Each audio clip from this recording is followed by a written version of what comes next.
हाँ जी, देखो ज़रा। मैंने आपको क्या बताया कि V पोटेंशियल डिफरेंस होता है। अगर V पोटेंशियल डिफरेंस होता है बेटा, तो प्लस साइन रिप्रेजेंट कर रहा है हाई पोटेंशियल जो कि प्लस पे है V, और नेगेटिव रिप्रेजेंट लो पोटेंशियल जो कि है जीरो। तो पोटेंशियल डिफरेंस कितना आएगा? V minus zero. तो हाई पोटेंशियल कितना है? V, और लो पोटेंशियल कितना है? Low potential is zero. So potential difference कितना आ गया? V माइनस जीरो, जो कि आप V लिखते हो। तो ये एक पॉइंट है, ये एक पॉइंट है। तो इस पॉइंट पे तो V पोटेंशियल होगा और इसमें जीरो होगा। मतलब जब यहाँ से इलेक्ट्रॉन्स निकल रहे हैं वो V पोटेंशियल, उनके पास इतनी एनर्जी है, वो सारी खर्च होती जाएगी होती जाएगी होती जाएगी। और जब वो इस पॉइंट पे पहुंचेंगे, let's say give this point a name E, तो E पॉइंट पे आते आते उनकी एनर्जी हो जाएगी खल्लास, जीरो हो जानी चाहिए। येस और नो? ठीक है, यहाँ पे उनके पास मैक्सिमम एनर्जी है V पोटेंशियल। मैक्सिमम पोटेंशियल क्या होता है? Amount of work done per unit, work done per unit charge. तो बेटा वर्क क्या होता है? जूल्स। वर्क यूनिट जूल्स होती है ना। तो बेसिकली इतनी जूल्स ऑफ एनर्जी है इलेक्ट्रॉन्स के पास, वो एनर्जी खर्च होने वाली है। तो इसको समझो, यहाँ से हर एक इलेक्ट्रॉन जब यहाँ तक आया तो उसके पास कितनी एनर्जी है? V। अब यहाँ पे खड़े हैं आपके डाकू, लुटेरे। ठीक है, मतलब आपके पास V आपका सोना है, V is your gold, jewellery, whatever. डाकू आपको लूटेंगे। डाकू हर स्टेप पे खड़े, हर स्टेप पे डाकू खड़े। तो कुछ इन्होंने लूटा, यस, कुछ इन्होंने लूटा। अब हम इसको लेट से इन्होंने ले ली, इधर आपको आप एनर्जी देते जा रहे हो, कुछ इनको दोगे, इधर ये लूट लेंगे आपको। फिर एक स्टेप नीचे उतर गए। नीचे क्यों? इतनी एनर्जी कम हो गई है। ये क्या बता रहा है?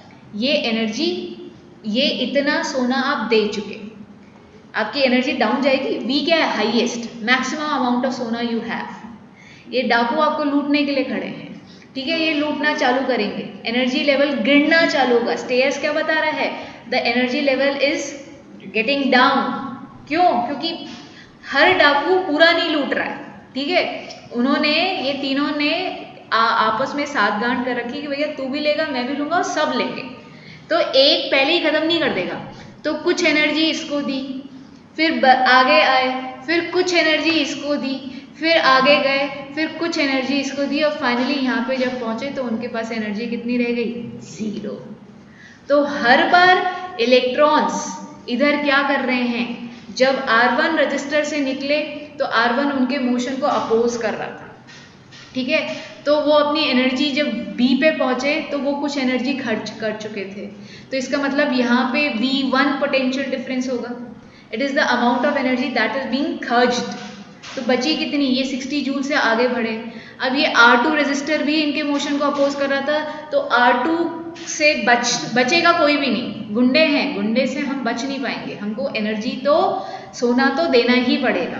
तो V2 is the amount of सोना that you have spend over R2, R2 को देने में लगा दिया। और V3 बचा खुचा इसको दे दिया, सो दैट जब E पे पहुंचे तो जीरो था। लेके कितना चले थे? V, पहुंचे यहाँ तक कितना रह गया? जीरो। जो एनर्जी थी सब खत्म। ये देखो ना, यहाँ ये हाईएस्ट, ये V है, यहाँ पे पहुंचे पहुंचे फिर से जीरो हो गया ना। तो ये स्टेयर से बहुत मस्त तरीके से समझ में आता है। आ रहा है समझ में कि मैक्सिमम सोना आपके पास V पोटेंशियल था। At every step you are having गुंडास। तो हमने स्टेप्स रिप्रेजेंट कर रहा है, we are falling down every time there is a decrement of potential, क्योंकि गुंडे हमारे सोने को लूट रहे हैं। वो इधर हमारा रेजिस्टेंस, हमारे इलेक्ट्रॉन से एनर्जी ले रहा है, उसके अगेंस्ट हम थोड़ा सा हाथ पैर मारते हैं, बट अगेन हाथ पैर मारना is we are using our energy. तो इधर इलेक्ट्रॉन्स अपनी एनर्जी को यूज कर लेते हैं, तो वो बची कुची एनर्जी से आगे बढ़ते हैं और फाइनली इस पॉइंट पे जीरो हो जाएगी। तो V लेके चले, जीरो रह गई, और V हर पॉइंट पे कुछ कुछ कुछ कुछ खर्च होता रहा। क्या ये बात समझ में आती है? तो that is the reason series में क्या होता है, सीरीज में हर रेजिस्टेंस क्या करता है, कुछ एनर्जी इलेक्ट्रॉन्स की ले लेता है। नंबर ऑफ इलेक्ट्रॉन्स में कमी नहीं आ रही है। 10 यहाँ से 10 लोग निकले थे अपना सामान लेके, तो 10 पीपल्स आर देयर, हर 10 के 10 लोग नीचे उतरेंगे, बट 10 के 10 लोग हर स्टेप पे अपना सोना थोड़ा थोड़ा देते रहेंगे, तो वो स्लो डाउन करते जाएंगे और नीचे उतरते जाएंगे और फाइनली जब 0 पे पहुंचेंगे दे विल बी एम्प्टी, कुछ नहीं बचेगा उनके पास। तो एज यू कैन सी ये रास्ता तो यही है, 10 के 10 लोगों को इन तीनों गुंडों से पास तो करना ही है। तो that is the reason I electrons, सारे के सारे इलेक्ट्रॉन R1 से भी जाएंगे, R2 से भी जाएंगे, R3 से भी जाएंगे, but every time they spend their energy, amount of an energy, तो वो एनर्जी खर्च हो रही है। आई होप आपको इससे समझ में आ रहा होगा। तो V1 पोटेंशियल कितना होगा, आई 10 के 10 इलेक्ट्रॉन्स निकले हैं, R1 के खिलाफ खड़े होकर जंग लड़ रहे हैं, तो V1 एनर्जी स्पेंड कर रहे हैं।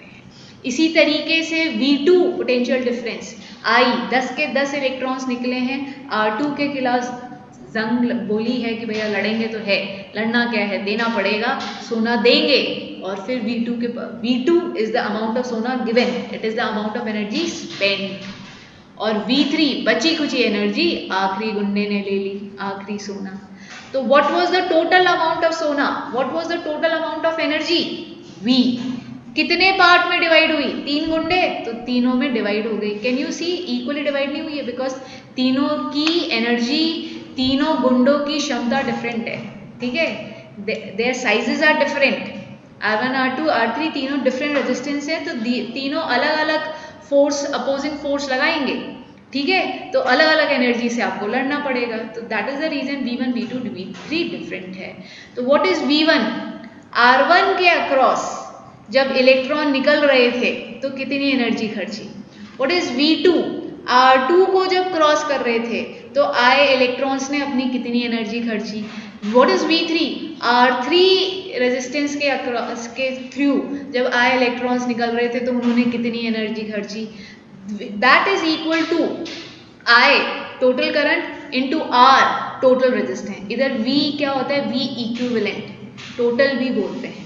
So as you can take I common from this, R1 R2 plus R3, और इधर IR, तो I से I कैंसिल आउट हो गया, R इक्विवेलेंट और I series is equals to R1 plus R2 plus R3। बताओ आता है समझ में, लिख रहे हो तो लिख लो, फिर मैं चार्ट विंडो पे पूछूंगी सीरीज पैरेलल, जल्दी से समझ के फिर न्यूमेरिकल्स करेंगे।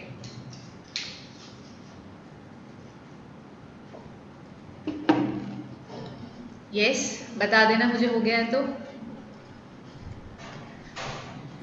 Yes, ma'am. Okay. Yes, ma'am. Okay, good. अब just let me know, is the concept crystal clear कि भैया फाइनली Y सीरीज के अंदर पोटेंशियल डिवाइड होता है, Y सीरीज के अंदर current remain the same. I hope it would be clear to you, ठीक है। सो चलिए पैरेलल को भी कुछ इसी मजे तरीके से देखते हैं।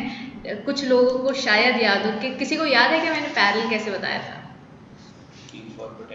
अरे पैरेलल के अंदर का रेजिस्टेंस का क्या बात करी थी, याद है? कोई बोला मुझे, आवाज आई, डॉगी वाला example, very good. Yes, ma'am. बच्चों को याद तो रहती है ऐसी चीजें, तो मुझे इसका मतलब और ऐसा सोचना चाहिए, पैरेलल कॉम्बिनेशन, ठीक है।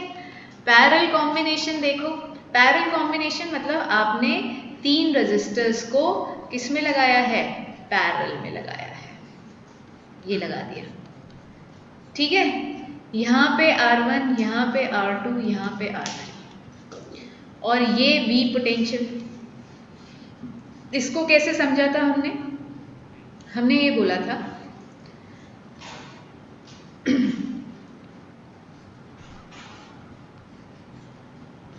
ये हमारा प्रैक्टिकल एग्जाम्पल जिससे हम समझते हैं उसका डायग्राम बना रही थी, ठीक है।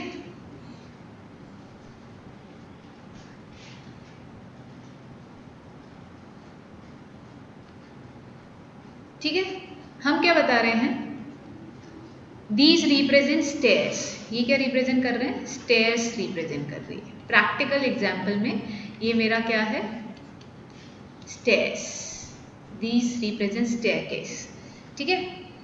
सीढ़ियाँ, नीचे उतरने की सीढ़ियाँ। यहाँ पे हमने क्या बोला, मतलब V ये मेरा पोटेंशियल है, this is the electron, this is the energy. V क्या रिप्रेजेंट करता है? एनर्जी। ये एनर्जी लेके मैंने इधर इलेक्ट्रॉन्स को पहुंचा दिया, मतलब यहाँ तक जब वो पहुंचे तो सबके पास एनर्जी कितनी थी? P थी। अब यहाँ पे जब मैंने पहुंचाया और यहाँ पे पहुंचाने के बाद इन इलेक्ट्रॉन्स के पीछे छोड़ दिए कुत्ते, ठीक है, डॉग्स, होगा क्या? All the electrons will see 3 path, 3 path दिख रहे हैं ना, तो जो सबसे आगे होंगे वो इधर मुड़ जाएंगे, जो फिर इधर भीड़ हो रही है तो डेफिनेटली आगे वाले और आगे जाएंगे, तो उनको नेक्स्ट स्टेयर्स मिलेगी तो वो और आगे गए। फिर जो और बचे कुचे थे जब वो पहुंचेंगे तीसरी लाइन के इलेक्ट्रॉन्स, तो उन्होंने देखा पहली लाइन भी भरी पड़ी है, सेकेंड लाइन भी भरी पड़ी है, तो वो थर्ड लाइन की तरफ जाएंगे। हर एक कितना नीचे आ रहा है? सेम लेवल पे नीचे आ रहा है, सेम, मतलब जितनी एनर्जी दी थी सबको बराबर एनर्जी दी थी और बराबर एनर्जी खर्च हो रही है सबकी, क्योंकि उतनी ही सीढ़ियाँ उतरनी है, ठीक है। 10 सीढ़ियाँ इधर है, 10 सीढ़ियाँ इधर है, 10 सीढ़ियाँ इधर है, बट आपने क्या किया? आपने इधर इलेक्ट्रॉन्स को 3 पाथ दे दिए, ठीक है भैया। एक पाथ में अगर एक ही पाथ दे तो भीड़ हो जाती है ना, पीछे से जो तीसरी लाइन के तो उसके तो बम्पी पे मस्त काम हो जाता है, ठीक है। तो बचाने के लिए आपने क्या किया? You have not given the single stairs, you have provided them with the path. आपने 3 सीढ़ियों के रास्ते दे दिए हैं, तो सबसे आगे वाली लाइन वाले पहले उतर गए, दूसरी लाइन के दूसरी सीढ़ियों में गए, तीसरी लाइन के तीसरी सीढ़ियों में गए। इस तरीके से इलेक्ट्रॉन्स को डिफरेंट रास्ते मिल गए। इसका मतलब करंट का क्या होने वाला है? डिवीजन। एनर्जी के लिए मैंने क्या बोला? सबको 20 सीढ़ियां ही उतरनी है, ठीक है। तो हर एक जने को एनर्जी जो खर्च करनी है, जो स्पेंड करनी है, that is only fixed amount of energy, because every electron will come down with the same, will have to step down the same number of stairs. तो हर एक इलेक्ट्रॉन V पोटेंशियल लेके चला था और यहाँ पे आके सबका पोटेंशियल 0 हो जाएगा, खत्म हो जाएगी एनर्जी। अरे भागोगे, दौड़ोगे, नीचे उतरोगे, तो हर एक के पास पोटेंशियल है सेम, हर एक के पास है पोटेंशियल है सेम, बट यहाँ पे जब इलेक्ट्रॉन पहुंचे तो इलेक्ट्रॉन्स को पाथ मिल गया, कुछ I1 इलेक्ट्रॉन्स इधर, I2 करंट इधर और I3 करंट इधर, ठीक है। ये बेस्ट एग्जाम्पल है, ठीक है। This is the best example to understand parallel combination, की पैरेलल कॉम्बिनेशन में करंट क्यों डिवाइड होता है? बिकॉज इलेक्ट्रॉन्स को 3 रास्ते निकल रहे हैं नीचे उतरने के, ठीक है। इलेक्ट्रॉन्स हमारे इधर क्या हैं? वो लोग जिनके पीछे पागल कुत्ते पड़े हैं, ठीक है। और हर एक आदमी, हर एक इलेक्ट्रॉन सेम लेवल से नीचे उतर रहा है, तो सेम एनर्जी है, they all are at same height. जब सेम हाइट पे होते हैं तो सबके पास सेम एनर्जी है, V। एनर्जी कब खर्च होना चालू होगी? जब वो नीचे उतरना चालू करेंगे, तो V से 0, V से 0, V से 0, इसका मतलब electrons current will divide but potential across every resistor will remain same. Are you getting this point? और सिंपल पेडागोजी तो मैंने आपको क्या बताई है? P for parallel, P for potential, parallel में पोटेंशियल सेम रहता है, और this is the best example to understand the topic. So total current is getting divided into 3 parts over here, since there are 3 resistors। 2 भी हो सकते हैं, 3 से ज़्यादा भी हो सकते हैं, ठीक है। हमारे 2 या 3 से ज़्यादा नहीं आते हैं, तो I represent V by R, V total potential difference, R parallel equivalent resistance. I1 क्या? I1 करंट, जो I1 current is the current flowing through R1 resistors, और एनर्जी तो कितनी है? सबके पास V है। I2 वो इलेक्ट्रॉन्स जो R2 को क्रॉस कर रहे हैं, R3 वो इलेक्ट्रॉन्स, वो नंबर ऑफ इलेक्ट्रॉन जो R3 को क्रॉस कर रहे हैं। You can take V common from them, V by R, V common 1 upon R1 plus 1 upon R2 plus 1 upon R3, V से V कैंसिल आउट हो गया। So your R equivalent is equals to over here 1 upon R1 plus 1 upon R2 plus 1 upon R3, ठीक है। This is my best to make you understand the topic series and parallel, ठीक है, इस साल के लिए। क्या पता अगले साल कुछ और दिमाग में खुरापाती हुए और कुछ और नया एग्जाम्पल याद में आ जाए, बन जाए। मतलब ये चीज़ें बनानी पड़ती है, कुछ ऐसा सोचना पड़ता है, तो टीचर को भी होमवर्क करना पड़ता है। ठीक है, so is it done? Have you copied this example? Yes, ma'am. Okay, तो जल्दी से बता दें, इज दिस क्लियर? फाइनल है क्या इस बार? ये आ गया समझ में? सीरीज पैरेलल के अंदर क्यों करंट सीरीज में डिवाइड नहीं होता और पैरेलल में क्यों current? Yes Tanmay, this is your first time, so I am asking you कि आया है समझ में? तने, आई सेड तन्मय, तने तने, so is this clear to you बेटा? Okay, 100% clear, very good. हाँ मैम, एकदम अच्छे से कनिष्क बोल रहा है। Okay, thank you Kanishk. चलो आ जाओ बेटा। So shall we start with the numerical part थोड़ा बहुत? चलो स्टार्ट करते हैं, न्यूमेरिकल करते हैं, कोशिश करेंगे आज जूल सीटिंग इफेक्ट भी हो जाए तो बढ़िया है।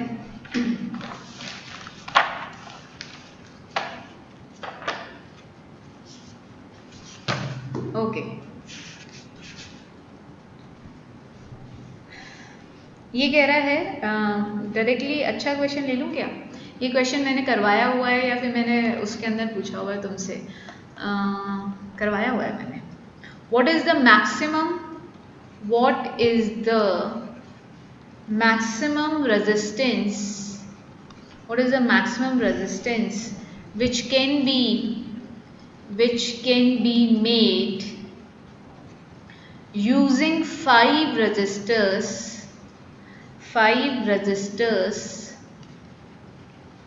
each of 1/5 ohm। 5 रजिस्टर हैं 1/5 ओम के, तो इन सब को मिला के मैक्सिमम रजिस्टर कैसे बना सकते हैं? तो तुम्हें एक बात बता देती हूँ, आर सीरीज का फॉर्मूला होता है R1 + R2 + R3। As you can see that इसके अंदर रेजिस्टेंस ऐड हो रहे हैं, तो आर सीरीज की वैल्यू इंडिविजुअल रेजिस्टेंस से ज़्यादा आने वाली है। 1/R पैरेलल, आर पैरेलल के फॉर्मूले में आप ये निकालते हो R1 + R2, आप जब अपॉन रेसिप्रोकेट करके ये सारी वैल्यू निकालते हो तो इसमें जो आर पैरेलल की वैल्यू होती है वो इंडिविजुअल रेजिस्टेंस से भी कम होती है।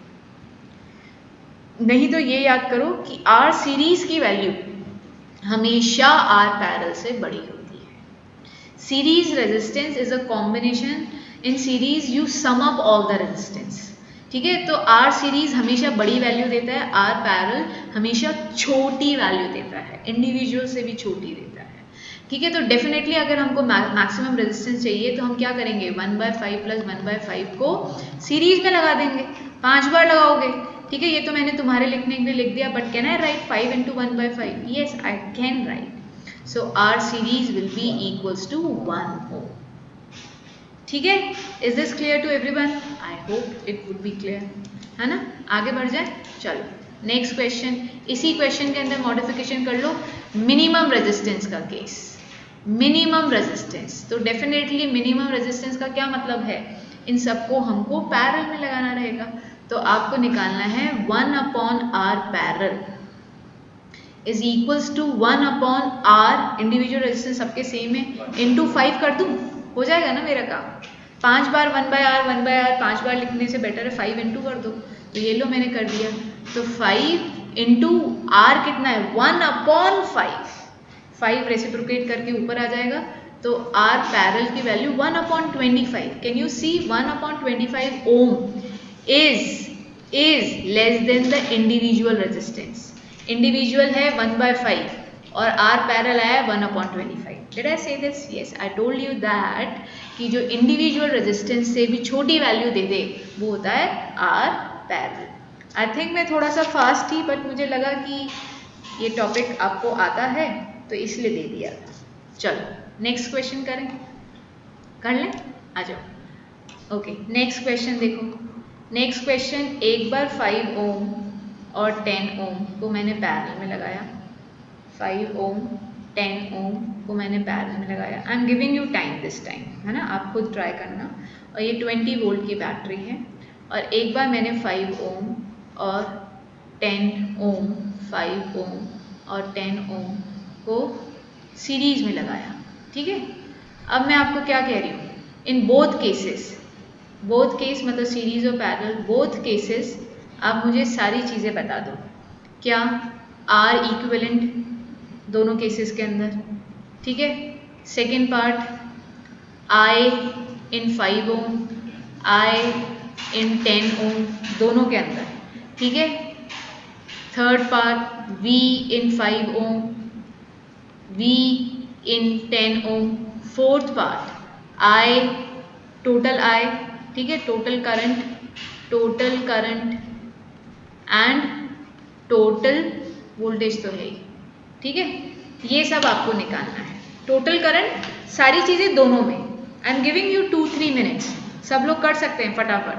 आर इक्विवेलेंट सीरीज में भी पैरेलल में भी, टोटल करंट सीरीज में भी पैरेलल में भी, फिर इंडिविजुअल करंट दोनों आर्म्स में और इंडिविजुअल रेजिस्टेंस दोनों आर्म्स में।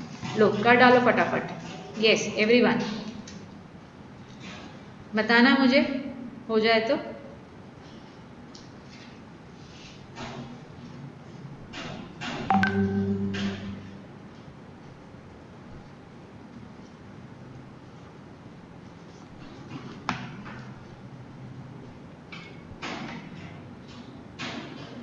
करो हितेश, इतनी बार कर चुके ये सब, तो करने से ही आएंगी चीज़ें। तो इसको ऑन करो फिर। हाँ जी,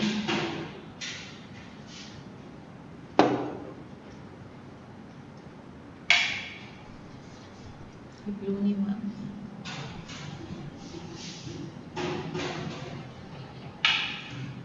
प्लग को टाइट करो, उधर से बटन बंद है। हो गया, चैट विंडो पे आ जाऊँ क्या? क्वेश्चन तो डेफिनेटली लिख ही लिया होगा। Everyone will try and everyone will give the answer. हर एक बच्चा देगा, ठीक है, हर एक बच्चा देगा, सारे आंसर दे दो, ठीक है। आप अपने निकाल के रख लो और जस्ट लेट मी नो कि मैम हो गया है, ठीक है, क्योंकि मुझे ये नहीं समझ में आ रहा है कि किसने क्या बताया है इसके अंदर। अभी तक तो शायद मेरे ख्याल से बताया ही नहीं है। सब लोग आंसर्स निकाल लो अपने और मुझे ये बता देना कि मैम हो गया, स्टार्ट डिस्कसिंग। तो फिर मुझे एंड में बताना किसके कितने सही थे और कितने गलत, ठीक है।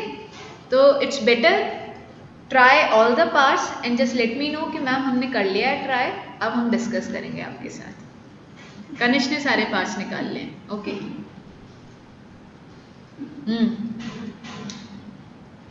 यस मनन, वेरी गुड बेटा। अर्णव हो गया बेटा? अर्णव स्कूल के मार्क्स मिले तो बताना बेटा। अर्णव अनन्या दोनों तुम्हारे हाफ ईयरली हो गए ना, उस हिसाब से पूछ रही थी। यस तने, वेरी गुड, काफ़ी लोगों ने कर लिया है। खुशी, मोहित, आप लोगों को भी मैं बोलूँगी हर बार, है ना। हिमाक्षी, मज़ा जब ही है जब आप लोग भी करोगे, हर एक जना करेगा। अभिनव, यस खुशी, this is the chapter you have already done. Cut गए, अच्छा साइंस में 5 मार्क्स कटे हैं, ओके ओके मोहित, चलो चेक करना स्टार्ट करें। आ जाओ सब लोग, आ जाओ मेरे पास। पहले केस में पैरेलल में है, तो पैरेलल का एक फॉर्मूला बता देती हूँ। आर पैरेलल का एक इजी से फॉर्मूला होता है R1 R2 upon R1 plus R2। ये सिर्फ 2 रजिस्टर पैरेलल में होते तो ही लगा सकते हो, 3 में मत लगा के आ जाना R1 R2 R3 upon R1 plus R2 plus R3, that will be completely wrong. ये ब्लंडर मिस्टेक बच्चे करते हैं, इसलिए बता रही हूँ, ठीक है। वैसे तो तुम्हारे 2 ही आएगा, बट 1% अगर 3 का निकालने आ जाए तो प्लीज़ मत करना। अरे ये मैंने कुछ नहीं किया, 1 upon R1 plus 1 upon R2 formula होता है ना, ठीक है, इसको ही तो यूज़ किया है। पार्थ नहीं बैठा क्या क्लास में? अर्णव अग्रवाल ने भी ज्वाइन किया था। पार्थ बेटा ट्राई करो, क्लास अटेंड कर रहे हो मगर पार्टिसिपेशन 0 है आपका। ना तो तुम ये बताते हो कि तुम्हें सुन भी रहा है या नहीं। Yes Parth, are you listening me और नॉट? जल्दी से बताओ। एंड अर्णव अग्रवाल, पार्थ और अर्णव अग्रवाल से स्पेशल रिक्वेस्ट है, are you there, are you listening the lecture और not? Yes Parth and Arnav Agarwal, हाँ जी, ये दोनों आंसर करें तो मुझे बताना, नहीं तो फिर मेरे को इनके पेरेंट्स से बात करनी पड़ेगी, क्योंकि पार्थ का तो मुझे समझ में ही नहीं आ रहा, सिर्फ मीटिंग ज्वाइन करके ही रहता है। एम आई राइट और रॉन्ग पार्थ? अर्णव बेटा पार्टिसिपेट करो। मैम नहीं मैम, मेरे वापस से एक जना निकल गया था, मैं वापस कांटेक्ट हुआ वो। वापस से एक और जना हाँ, मेरे निकल। लैपटॉप हो गया तो मैं वापस कांटेक्ट हुआ हूँ। हाँ तो इट्स ओके बेटा, आप क्वारंटाइन रहो, बट उसको पढ़ाई से तो रिलेट कर ही नहीं रहा ना, आपका दिमाग तो कर ही रहा है काम अच्छे से। यस और no? Yes Parth, are you getting everything? हाँ तो पढ़ाई तो कर ही सकते हैं ना। चलो R1 R2 एलसीएम आएगा R1 प्लस R2। तो बेसिकली मैंने इसको रेसिप्रोकेट करके ही लिखा है और कुछ नहीं किया। तो 5 इंटू 10, 5 प्लस 10 15, तो 50 अपॉन 15, 10 अपॉन 3, तो ये आ जाएगा 3.33। सबका करेक्ट है क्या ये? आई होप सबका करेक्ट होगा। R series 5 plus 10 that is 15 हो, आई होप ये भी करेक्ट होगा। एंड में डिस्कस करेंगे। तो अभी 2 पार्ट कर लिए हैं। अब देखो मैं तुम्हारे लिए फिगर ड्रॉ कर दूँ। ये सीरीज पैरल, ये पैरल वाला हो गया, 20 वोल्ट है ना, 20 वोल्ट लेके चले थे, और ये हमारा 5 ओम, ये हमारा 10 ओम। तो ये पैरल के अंदर हमें टोटल आर पैरल पता है 10/3 ओम, और V पता है 20 वोल्ट। तो I टोटल करंट कितना होगा? V by R, that is 20 upon 10/3, 3 reciprocate करके ऊपर, तो करंट कितना आ गया? 6 एम्पियर। अब क्या हमको सब बच्चों को पता है पैरल के अंदर करंट डिवाइड होता था, 3 सीढ़ियाँ थी ना, ऐसे याद कर लो, 3 सीढ़ियाँ थी, हर एक सीढ़ी पे कुछ कुछ लोग उतर जाएंगे कुत्ते से बचने के लिए, तो बस यही करना है। इधर 6 ampere current is the total current. अब I1 करंट कितना होगा? पोटेंशियल तो सबका सेम है क्योंकि सब लोग सेम हाइट से नीचे उतर रहे थे, इनटू R1, ठीक है, इनटू R1। किसने कौन सी सीढ़ी यूज करी है? तो R1 V कितना है 20, R1 कितना है 5, sorry V by R, V by R formula होता है, तो ये 5, तो I1 कितना आ गया 4 एम्पियर। I2 कितना आएगा 20/10 दैट इज 2। डेफिनेटली इन दोनों का एडिशन आपको टोटल के बराबर मिलना चाहिए, आ गया। अब पोटेंशियल तो हमें पता ही है, V5 भी होगा 20 वोल्ट, V10 भी होगा 20 वोल्ट, क्योंकि पैरेलल में पोटेंशियल डिवाइड ही नहीं होता है। चलिए आगे बढ़ते हैं। अब हम सीरीज में आए, तो सीरीज में हमने क्या पढ़ा था? कौन सी पेडागोजी ली थी हमने? लेट मी नो, क्या एग्जाम्पल था हमारा प्रैक्टिकल एग्जाम्पल? यस, कौन सा एग्जाम्पल लिया था बताओ मुझे। प्रैक्टिकल स्टेयर्स इसमें तो ना ली थी। अच्छा वो वाली स्टेयर्स, हाँ, गुंडे, गुंडे बोलो, गुंडे। स्टेयर्स तो दोनों में ही आ गई। तो what is different? Different was over here, यहाँ पे डाकू थे लूटने के लिए, तो ये डाकू लूट रहे हैं, तो टोटल करंट निकालना है, total potential upon total resistance. Total potential is 20, total resistance कितना है 5 + 10 15, तो ये आ गया 4/3 ampere is the current. Current हमको पता है बराबर रहेगा, हमने क्या बोला था, हर एक डाकू को पास करना ही पड़ेगा। हर एक जो 10 इलेक्ट्रॉन्स हैं वो हर एक डाकू को कुछ ना कुछ देंगे। तो every 10 electron will pass the same रास्ता घर जाने का यही है, और वो हर रास्ते के बीच में, हर इस एक ही रास्ते में तीन जगह पे 3 डाकू खड़े हैं, तो रास्ता तो यही है और घर भी जाना ही है। तो सारे इलेक्ट्रॉन को ये रास्ता क्रॉस करना पड़ेगा, मतलब सबका करंट सेम होगा। सो I 5 एम्पियर का भी, 5 ओम्स का भी 4/3 एम्पियर ही करंट फ्लो करेगा, I 10 ओम में भी 4/3 करंट ही फ्लो करेगा। तो डिफरेंट क्या है? अरे किस गुंडे में कितना दम है और वो कितनी एनर्जी, कितना सोना आपसे हड़प लेगा। तो V1 is equals to I into R1। I is what 4/3 total current, resistance कितना 5, मतलब इसमें कम ताकत है, तो इसमें इधर आपको एनर्जी कम देनी पड़ेगी, दैट इज 20/3। तो V2 देखें, V2 देखें, V10 ohm that is I into R resistance 10 ohm वाला, तो I कितना 4/3 और ये कितना 20, तो दैट विल गिव यू 80/3। 20/3 और 10, तो 40/3 और 20/3 को करोगे तो आएगा 20 ही, ठीक है। तो I hope this would be clear to everyone. तो shall I ask on the chat window कितने लोगों का करेक्ट है? 2 मिनट वेट करूं, कॉपी कर रहे हो क्या? जल्दी से बता दो। कॉपी हो रहा है क्या या खुद कर चुके हो? नहीं मैम कर। जो कोई कर रहा है तो मैं वेट कर। ओके, जल्दी बताओ। ओके, हाँ जी, किसके कितने करेक्ट हैं? बिल्कुल सच सच बोलेंगे। Everyone all correct, very good Mohit, very good. Amit, yes ma'am, only one part was wrong. True, you are true, very good Amit, बहुत अच्छी बात है। चिराग के सारे करेक्ट, परिधि के सारे करेक्ट, यस। वेदांत के सारे correct. Ma'am one wrong. Anant, okay good, very good. तने सारे करेक्ट। अभिनव एक गलत, बहुत अच्छा कर रहे हैं सब लोग। चलो गुड। तो आई होप आपको कॉन्सेप्ट क्लियर हो गया है ना? हाँ जी यश, क्लास टाइम पे ही चालू हो जाती है रोज, एवरी डे कुछ ना कुछ गड़बड़ रहती है। हिमाक्षी 2 पार्ट गलत थे, कोई दिक्कत नहीं है, सब आ जाएगा, बहुत अच्छा अटेम्प्ट था। यस खुशी, आपका क्या सीन है बेटा? Late me no what is being done by you, Arnav Agarwal and Parth। Quarantine होने से हमें कोई पढ़ाई करने से नहीं रोकता, और अगर अनटिल अनलेस आपको फिजिकली यू आर फिट, है ना? अगर आपको कुछ फिजिकल प्रॉब्लम आ रही है, फीवर है या उन सब चीज़ों के लिए मैं नहीं बोल रही, बट सिंपल क्वारंटाइन हुए हो, इट्स ओके बेटा। दिस इज तो बेस्ट टाइम कि आप अपने टाइम को यूज़ करने के लिए पढ़ाई कर लो, ठीक है? No wrong Arnav. ये अर्नव अग्रवाल और पार्थ से बात कर रही थी, बट इनका रिस्पॉन्ड बहुत लेट आता है। चलिए आगे बढ़ेंगे। ओके आगे बढ़ते हैं, नेक्स्ट देखते हैं।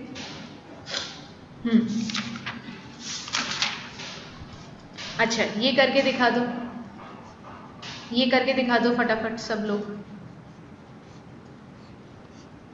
कुछ लोग तो ओरली कर लेंगे और कुछ लोग लिख के करेंगे, बट करके दिखा दो। आर इक्विवेलेंट बताना है, आर इक्विवेलेंट।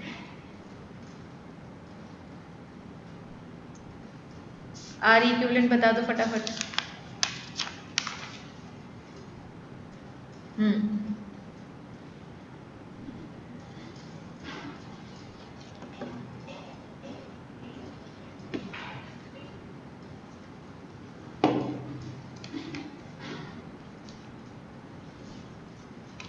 आ जाओ, चैट विंडो पे हो ही गया होगा ये तो सिंपल, वेरी गुड। चलो बढ़िया,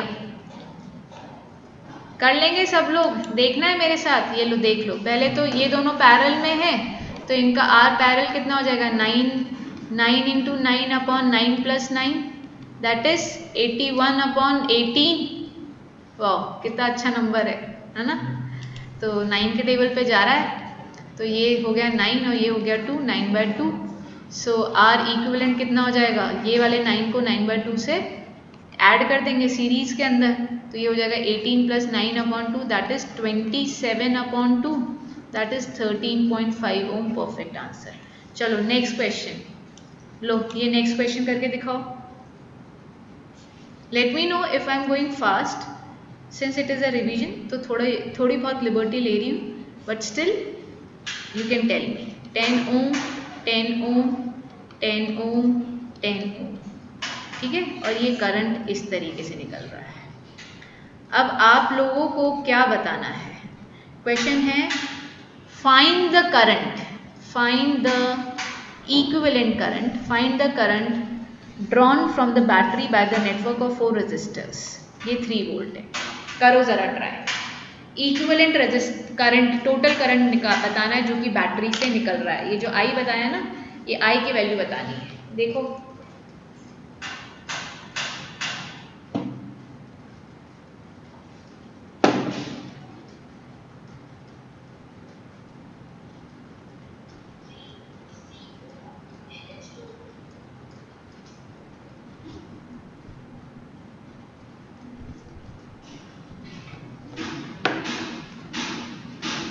आया किसी का आंसर?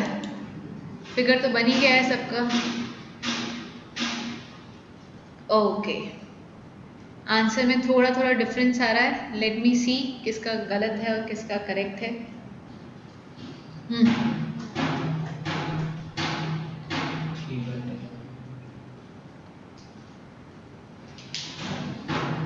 अर्णव तुम्हारा कितना आया? 3/10 आया। 0.3 जो बच्चा भी दे रहा है वो सही आंसर दे रहा है। वेरी गुड बच्चों, देखो इधर, जिनको नहीं आ रहा वो मेरे पास आ जाओ, समझो। देखो इन क्वेश्चन को कैसे करते हैं। कुछ बच्चे जो मेरे से शुरू से जुड़े हुए हैं उनको ये तरीका आता होगा, जिनको नहीं आता वो देख लो। देखो यहाँ पे करंट पहुंचा, जब यहाँ पे पहुंचेगा इस करंट को दो रास्ते मिलेंगे, ठीक है। कुछ करंट इधर जाएगा, दैट इज कॉल्ड I1, और कुछ करंट इधर जाएगा, दैट इज कॉल्ड I2। ये I1 गया इधर और यही I1 इधर भी तो जा रहा है, तो इसका मतलब इन दोनों आर्म्स में, इन दोनों रजिस्टर्स में सेम करंट है। सेम करंट किस में रहता है? सीरीज में। इसका मतलब ऊपर के दोनों 10 10 20 हो जाएंगे। सिमिलरली इसमें भी I2 जा रहा है, current is getting the single path only, तो इसका मतलब ऊपर का 10 10 टोटल मिलके देगा आपको 20 ओम, और नीचे का 10 10 मिलके भी आपको देगा 20 ओम। ये इसका रिड्यूस्ड फिगर है, ठीक है। ये हम फिगर को रिड्यूस करते जा रहे हैं। अब आपका फिगर ये हो गया। अब ये 20 और 20 कितना हो जाएगा? ये दोनों पैरेलल में। अरे भाई वो I करंट ही तो डिवाइड हुआ है I1 और I2 के अंदर, and when the current gate divided मतलब रास्ते हैं नीचे उतरने के दो, ठीक है। तो ये दोनों रेजिस्टेंस किस में हो गए? पैरेलल में हो गए। तो R पैरेलल का फॉर्मूला आपको क्या बताया? 20 × 20/20 + 20, ठीक है। तो ये कितना हो गया? 400/40, तो that will give you 10 ohm. आ गया। अब ये कितना है? 3 वोल्ट टोटल। तो व्हाट इज I? टोटल V/टोटल R। V कितना है? 3, और रेजिस्टेंस कितना है? 10। तो परफेक्ट आंसर इज 0.3 एम्पियर। जो भी अपने आप नहीं कर पाए थे, please look at this question and just let me no is this clear और नॉट। हो गया?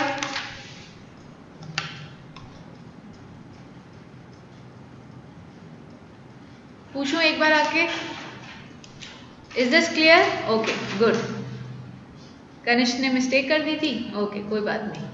जल्दबाजी मतलब करो, you should be quick, but इतना भी नहीं कि हमसे कुछ सिली मिस्टेक हो जाए, ठीक है। ओके चलो, जूल्स ले लूँ। मेरे ख्याल से एनसीईआरटी के न्यूमेरिकल देखने बहुत इंपॉर्टेंट है। इसमें एनसीईआरटी करने से पहले अपन जूल्स एक बार देख लेते हैं, है ना। Joule's heating effect, Joule's heating effect, ठीक है। जूल्स हीटिंग इफेक्ट क्या कहता है? हीटिंग इफेक्ट ऑफ करंट, ठीक है। Again this is the register. ये रजिस्टर कुछ भी हो सकता है, आपका फैन हो सकता है, आपका बल्ब हो सकता है, आपका ट्यूबलाइट होता है, कोई भी लोड। हर एक लोड का कुछ रेजिस्टेंस होता है, वो करंट के फ्लो को रोकता है। दैट इज द रीजन हर एक इलेक्ट्रॉनिक डिवाइस कुछ समय बाद गर्म हो जाती है, और कोई भी इलेक्ट्रॉनिक डिवाइस 100% करंट को अपने थ्रू 100% जो आपने बैटरी से एनर्जी लेके भेजा है, वो पूरी की पूरी एनर्जी वो काम में यूज़ नहीं करती है। आराम से समझाऊँ। Have you heard the term efficiency? Efficiency का मतलब क्या होता है? आपने किसी को कुछ दिया, ठीक है। एग्जाम्पल से समझो, 100 joule. 100 joule is the amount of energy being given to the resistor. अब ये 100 जूल की 100 जूल हम यूटिलाइज नहीं कर देते टू डू वर्क। लो practical example, you are listening me, ठीक है। मैं अपना 100% दे रही हूँ, बट एवरी बच्चा have their own calibre. The efficiency of your learning from me is not 100%, ठीक है। मैंने इनपुट 100% दिया, बट किसी बच्चे की एफिशिएंसी, किसी बच्चे ने मुझसे 20% लिया, किसी ने 40 लिया, किसी ने 50 लिया, ठीक है। तो एफिशिएंसी किसी भी डिवाइस की 100% नहीं होती है। 100% मतलब क्या? जो भी आप दे रहे हो वो सब अंदर उतर रहा है। You are trying your level best, मैं ये नहीं कह रही हूँ, but it is not possible. आज मैं भी जब कभी स्टूडेंट हुआ करती थी, ठीक है, आज मैं भी कुछ नया लर्न करने की कोशिश करती हूँ, तो definitely I not gate 100% at the same time. 2-3 bar, 4 bar, 5 bar attempt करने से मिल जाएगा। That is called efficiency. Efficiency, जो इनपुट मिला वो आउटपुट में कन्वर्ट हो जाए पूरा का पूरा, मतलब अगर इलेक्ट्रिसिटी स्विच ऑन करते ही फैन घूमने लगता है, फैन का काम ही क्या है, घूमना, तो सारी की सारी क्या इलेक्ट्रिकल एनर्जी रोटेशनल में कन्वर्ट होती है? Answer is no. उसकी मोटर जो ऊपर की होती है वो गर्म हो जाती है, तो it is the form of heat energy. कई बार आपका फैन घूमते वक्त आवाज़ करता है, it is a form of sound energy. तो electrical energy is getting converted into rotational, sound and heat. तो एफिशिएंसी 100% क्या कब होती? जब सारी की सारी इलेक्ट्रिकल एनर्जी सारी की सारी रोटेशनल में कन्वर्ट हो जाती। ऐसा नहीं होता है, ऐसा होता ही नहीं है। तो कुछ ना कुछ एनर्जी डेसिपेट होती है इन अनदर फॉर्म। ठीक है, एफिशिएंसी का मतलब, did you got it the meaning of efficiency? कि आपने इनपुट दिया, वो 100% आउटपुट नहीं मिलता है। ठीक है, ऐसा कुछ किसी भी मशीन की एफिशिएंसी 100% नहीं होती है। 100% एफिशिएंसी मतलब इनपुट जो भी मिल रहा है वो सारा आउटपुट में कन्वर्ट हो रहा है। ठीक है, तो जूल्स हीटिंग इफेक्ट मतलब हम ये बोल रहे थे कि हम कोई भी डिवाइस, ये लोड है आपका जिसका एक रेजिस्टेंस होता है, तो जो भी आप करंट देते हो वो सारा का सारा करंट इलेक्ट्रिकल एनर्जी में कन्वर्ट नहीं होता है। कुछ ना कुछ क्या होता है, हीट एनर्जी साउंड एनर्जी में कन्वर्ट हो जाता है। तो इधर हम कुछ हीट एनर्जी की बात कर रहे हैं, तो इधर आपने V पोटेंशियल लगाया, V पोटेंशियल डिफरेंस, और I करंट दिया। आपने कितना करंट दिया? I करंट दिया। सो I करंट जब फ्लो करता है इस लोड के थ्रू, तो क्या होता है, ये रेजिस्टर उसके मोशन को रोकता है, कोलिजन्स होते हैं आपस में, जिसके कारण हीट एनर्जी प्रोड्यूस होती है। So the amount of heat energy being produce और डेसिपेटेड, डेसिपेशन का मतलब होता है खर्च हो जाना। ठीक है, तो जो एनर्जी खर्च हुई है, heat energy, that is directly proportional to I square. मतलब आपने 2 एम्पियर करंट दिया तो उसका 2 times, not 2 times, 2 power 2 heat energy में कन्वर्ट हो जाएगा। आपने 3 एम्पियर करंट दिया तो उसकी पावर 2, मतलब 3 3 9 टाइम्स हीट एनर्जी में कन्वर्ट हो जाएगा। काफ़ी सारी हीट एनर्जी निकल रही है इसका मतलब। एंड वॉट एवर रेजिस्टेंस, ये जो हीट एनर्जी डेसिपेट हुई है रेजिस्टेंस पे भी डिपेंडेंट होती है। डेफिनेटली जितना ज़्यादा रेजिस्टेंस होगा उतना ज़्यादा अपोजिशन होगा, जितना ज़्यादा रेजिस्टेंस उतना ज़्यादा अपोजिशन, उतना ज़्यादा कोलिजन, और जितना ज़्यादा कोलिजन उतनी heating effect. And this heat energy is also directly proportional to T, time period. कितने समय के लिए आपने हीट एनर्जी, आपने इलेक्ट्रिकल एनर्जी दी है, क्योंकि हमने देखा है कि हमारी ट्यूबलाइट ऑन होते हुए इतनी गर्म नहीं होती, बट आधा पौन घंटे बाद it become hot. Why? Because there is some amount of electrical energy which is being converted into heat energy. इन तीनों रिलेशनशिप को आप कंबाइन करते हो तो H is directly proportional to I square RT। Proportional sign से जब equal to का साइन लगाते हो तो कुछ कांस्टेंट आता है। इधर जो कांस्टेंट है उसका नाम है Joule's constant, J stand for Joule's constant. ठीक है, इधर जो J है जिसकी वैल्यू 1 होती है, तो हमें घबराने की ज़रूरत नहीं है। तो हमारा बहुत सिंपल सा फॉर्मूला बन गया, H is equals to I square RT, where T is the time period. कितने समय के लिए आपने उस इलेक्ट्रॉनिक डिवाइस को, उस लोड को करंट दिया है। I is the current, R is the resistance, आपको पता ही है। इसी इकलौती रिलेशनशिप से आप 2 और फॉर्मूलाज बना सकते हैं। देखोगे जरा, देखो, I square R can be written as I dot IR, तो ये क्या बन गया, I into V into T। ये एक और रिलेशनशिप आ गई। इसी को I को मैं V बाय R लिख सकती हूँ इंटू V इंटू T, तो मेरी तीसरी रिलेशनशिप क्या आ गई, V square by R T। I let you know कि कब कौन सी रिलेशनशिप यूज करनी है, but these are the 3 formulas of heat energy, energy which is electrical energy which is being converted into heat energy. ऐसी energy जो कि heat energy में कन्वर्ट हो गई है, और ये अनअवॉइडेबल है। आप इसको कम और ज़्यादा कर सकते हो, बट बहुत मैक्सिमम डिवाइसेस कुछ लेवल तक हीटअप होती ही है जब करंट फ्लो करता है, बिकॉज ऐसी कोई भी डिवाइस नहीं है जिसका रेजिस्टेंस 0 होता है। ठीक है, जो वो तो फिर इंसुलेटर हो गया इंसुलेटर तो करंट फ्लो ही कराने नहीं देगा, मतलब इंसुलेटर तो मैक्सिमम रेजिस्टेंस होता है। I am wrong, conductor are the best conductor, they allow the current to flow through them, but ऐसा कोई कंडक्टर नहीं है जो जीरो रेजिस्टेंस प्रोवाइड देता है। सिल्वर बेस्ट कंडक्टर होता है, विच डजंट मीन इसकी रेजिस्टेंस जीरो होती है, रेजिस्टिविटी जीरो होती है, बट मिनिमम होती है, हम ये बोलते हैं। तो अगर थोड़ी सी भी रेजिस्टेंस या रेजिस्टिविटी होगी तो मतलब हीटिंग इफेक्ट तो होना ही वाला है। सो जूल्स हीटिंग इफेक्ट पे आपका थियोरेटिकल क्वेश्चन क्या आता है, एक्सप्लेन जूल्स हीटिंग इफेक्ट। ठीक है, तो इसमें आपको ये बताना होता है, ये पूरी लैंग्वेज आपको एनसीईआरटी में दे रखी है और ये डेरिवेशन इस तरीके से शो करके ये एंड स्टेप लिख के आना। ठीक है, the heat dissipated is directly proportional when I current is flowing through a load or a resistor for a time t, then the heat produced or dissipated is directly proportional to I square. It is also directly proportional to resistance and it is proportional to the time period for which the electrical energy or the current is flowing.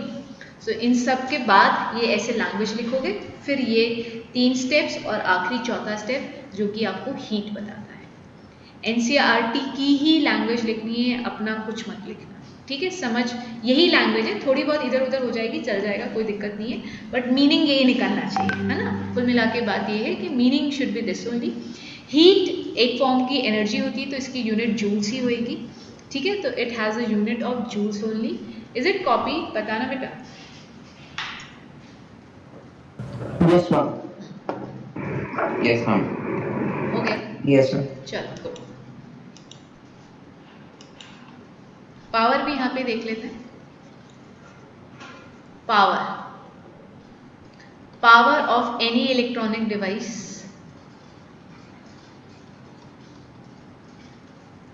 Power को हम 2-3 तरीके से बोलते हैं। It is the rate at which electrical energy is produced, electrical energy is produced per unit time। ठीक है, इसको ये भी बोलते हैं, it is the rate at which heat energy is being dissipated. Heat energy तो क्या होती है, डेसिपेट होती है, खर्च होती है। ठीक है, तो बेसिकली व्हाट इज पावर। एक बल्ब आप जब मार्केट में जाते हो, आप उसको क्या स्पेसिफाई करते हो कि 40 वॉट का बल्ब दे दे, 60 वॉट का बल्ब दे दे, डिपेंडिंग अपॉन कि आपको कितनी ज़्यादा ब्राइटनेस चाहिए, इंटेंसिटी ऑफ लाइट चाहिए, लाइट एनर्जी चाहिए। जितनी ज़्यादा लाइट एनर्जी चाहिए उतनी ज़्यादा इलेक्ट्रिकल एनर्जी चाहिए रहेगी, because all the electrical energy will convert into light energy, most of it, because कुछ हीट में भी कन्वर्ट होगी, बल्ब गर्म हो जाता है हमारा। ठीक है, तो हर एक बल्ब की एबिलिटी होती है, पावर होती है, क्षमता होती है, कितनी वो इलेक्ट्रिकल एनर्जी को लाइट में कन्वर्ट करता है। तो जितनी उसकी पावर होगी उतनी उसकी क्षमता होगी।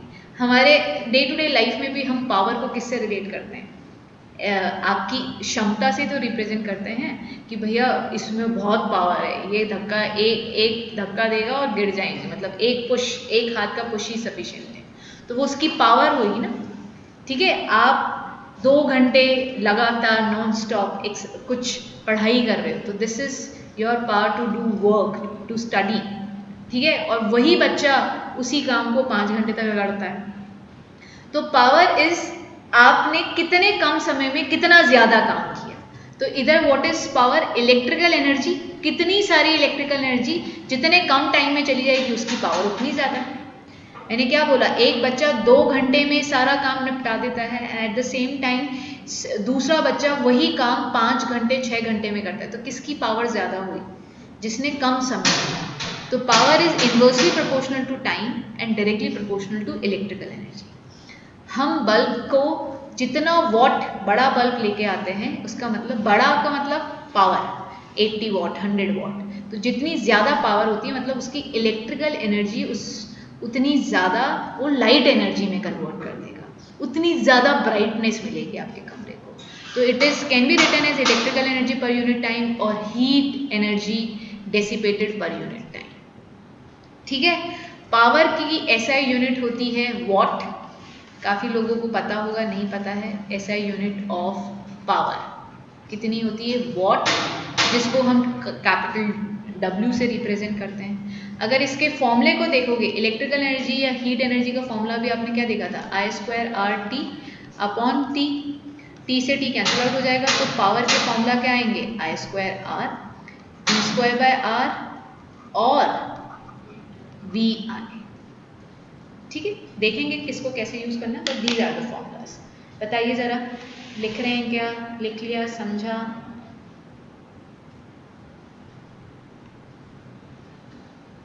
हो गया? बताना मुझे।